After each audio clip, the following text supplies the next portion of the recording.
Hi, my name is Morgan, and this is a story I never wanted to share publicly, but lately I've been hearing things, seeing signs, and I think it's time people knew what happened to my younger brother, Eli. He was only 10 when it began. After our parents passed away in a car accident, Eli went to live with our Aunt Denise in upstate New York, a small, quiet town with more trees than people. Her house was old, Victorian style, with creaky stairs, dusty hallways, and a coldness that never really left, even in the summer. In Eli's new bedroom, there was this massive mirror, antique, maybe 100 years old. It stood tall in the corner, right across from his bed. Heavy wooden frame, slightly warped glass. It didn't just reflect, it stared back. The very first night, Eli said he saw something. A boy standing behind him in the mirror. Not just a trick of the light, not a shadow, a full figure, pale with sickly white skin, jet black eyes, and no mouth. Eli turned around, heart racing, but the room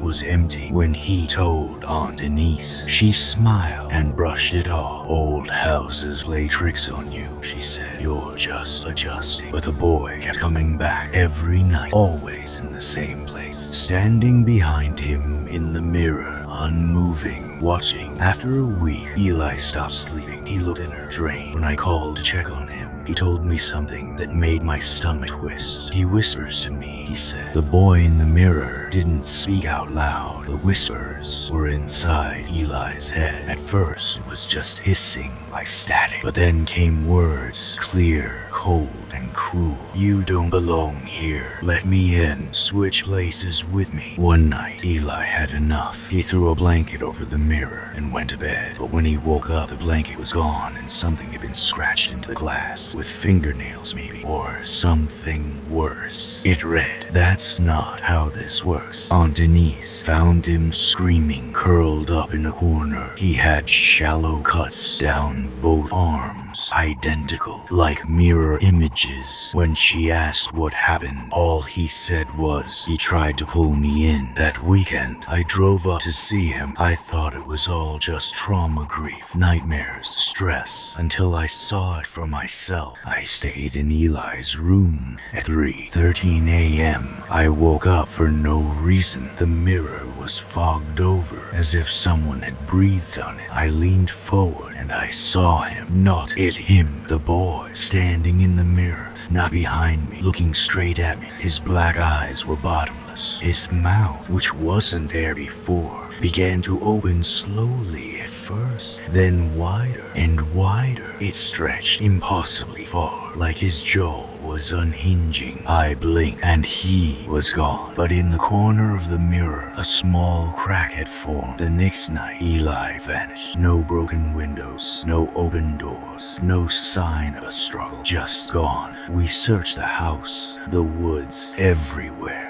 Then we looked at the mirror, and that's when we saw him. Eli, inside the mirror, pressed against the other side of the glass, his face twisted in fear, his hands pounding silently against the surface, and then darkness. The reflection went back to normal, and Eli was never seen again. We tried everything. Police, psychics, even priests. Nothing worked. We thought burning the mirror would solve it. We shattered it, threw the pieces into a fire pit, but it didn't matter. I think the mirror wasn't the prison. It was the door, and we only helped open it. 4 years later, our 6-year-old cousin, who never even met Eli, said something chilling. She pointed to the bathroom mirror and said, "The boy in there says he used to be Eli." When Aunt Denise asked what he looked like, the girl replied, "He doesn't have a mouth, but he's smiling." So now you know that's what happened to my brother. Maybe you think it's just a story. Maybe you don't believe in ghosts, or cursed objects, or mirrors that don't reflect what's really there. But just in case, next time you look in the mirror, ask yourself, is that really you looking back? And if you ever hear whispers at 3:13 a.m., don't look, just don't. So friends, let me know in the comments what you thought about the story. I hope you've already hit the like button, and if you enjoyed it, don't forget to subscribe. Thank you.